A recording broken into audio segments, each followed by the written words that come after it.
शिव पुराण के अनुसार सोमनाथ ज्योतिर्लिंग भगवान शिव का प्रथम ज्योतिर्लिंग है। पुराणों में सोमनाथ ज्योतिर्लिंग की उत्पत्ति की कथा का वर्णन मिलता है, जो कि इस प्रकार है। जब प्रजापति दक्ष ने अपनी सभी 27 पुत्रियों का विवाह चंद्रमा के साथ कर दिया तो वे बहुत प्रसन्न हुए। पत्नी के रूप में दक्ष कन्याओं को प्राप्त कर चंद्रमा बहुत शोभित हुए और दक्ष कन्याएं भी अपने स्वामी के रूप में चंद्रमा को प्राप्त कर इस विवाह से प्रसन्न थी। चंद्रमा की उन 27 पत्नियों में रोहिणी उन्हें सबसे ज़्यादा प्रिय थी, जिसको वे विशेष आदर तथा प्रेम करते थे। उनका इतना प्रेम अन्य पत्नियों से नहीं था।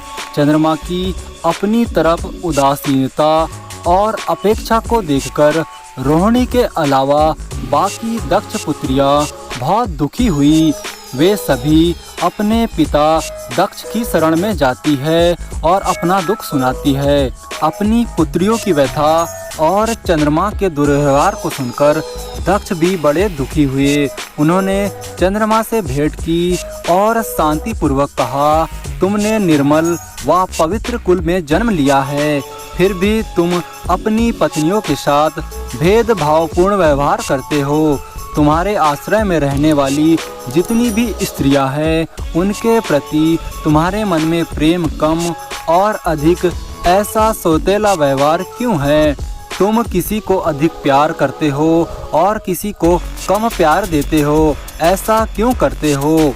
अब तक जो व्यवहार किया है वह ठीक नहीं है, फिर अब आगे ऐसा दुर्व्यवहार तुम्हें नहीं करना चाहिए। इस प्रकार प्रजापति दक्ष ने अपने दामाद चंद्रमा को प्रेम पूर्वक समझाया और चंद्रमा में सुधार हो जाएगा, ऐसा सोचकर प्रजापति दक्ष वापस घर लौट आए। इतना समझाने पर भी चंद्रमा ने अपने ससुर प्रजापति दक्ष की बात नहीं मानी। रोहिणी के प्रेम में अंधे हो चुके चंद्रदेव अपनी अन्य पत्नियों का कुछ भी ख्याल नहीं रखते थे और उन सभी से दूर रहने लगे। दोबारा समाचार प्राप्त कर प्रजापति दक्ष बड़े दुखी हुए। वे पुनः चंद्रमा के पास आकर उन्हें उत्तम नीति के द्वारा समझाने लगे। बार बार आग्रह करने पर भी चंद्रमा ने अवहेलना पूर्वक जब दक्ष की बात नहीं मानी, तब उन्होंने चंद्रमा को श्राप दे दिया।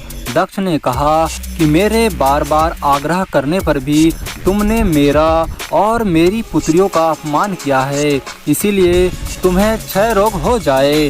दक्ष द्वारा श्राप देने के साथ ही क्षण भर में चंद्रमा क्षय रोग से ग्रसित हो गए।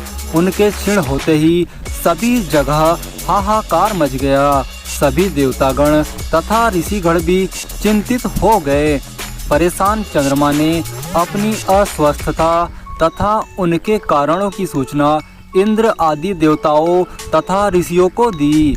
इसके बाद उनकी सहायता के लिए इंद्र आदि देवता तथा वशिष्ठ आदि ऋषिगण ब्रह्मा जी की शरण में गए। ब्रह्मा जी ने उनसे कहा कि जो घटना हो गई है उसे तो भुगतना ही पड़ेगा, क्योंकि दक्ष के निश्चय को पलटा नहीं जा सकता। उसके बाद ब्रह्मा जी ने उन देवताओं को एक उत्तम उपाय बताया। ब्रह्मा जी ने कहा कि चंद्रमा आप विधि पूर्वक शुभ मृत्युंजय मंत्र का अनुष्ठान करते हुए श्रद्धा पूर्वक भगवान शिव की आराधना करें। अपने सामने शिवलिंग की स्थापना करके प्रतिदिन कठिन तपस्या करें। जब भगवान भोलेनाथ प्रसन्न हो जाएंगे तो वे तुम्हें इस क्षय रोग से मुक्त कर देंगे। पितामह ब्रह्मा जी की आज्ञा को स्वीकार कर देवता और ऋषिगण के संरक्षण में चंद्रमा देवमंडल सहित प्रभास क्षेत्र में पहुंच गए। वहां चंद्रदेव ने मृत्युंजय भगवान की अर्चना वंदना और अनुष्ठान प्रारंभ किया। वे मृत्युंजय मंत्र का जप तथा भगवान शिव की उपासना में तल्लीन हो गए। चंद्रमा ने 6 महीने तक निरंतर तपस्या की और पूजन किया। 10 करोड़ मृत्युंजय मंत्र का जप तथा ध्यान करते हुए चंद्रमा स्थिर चित्त से वहां निरंतर खड़े रहे। उनकी तपस्या से भगवान शंकर प्रसन्न हो गए।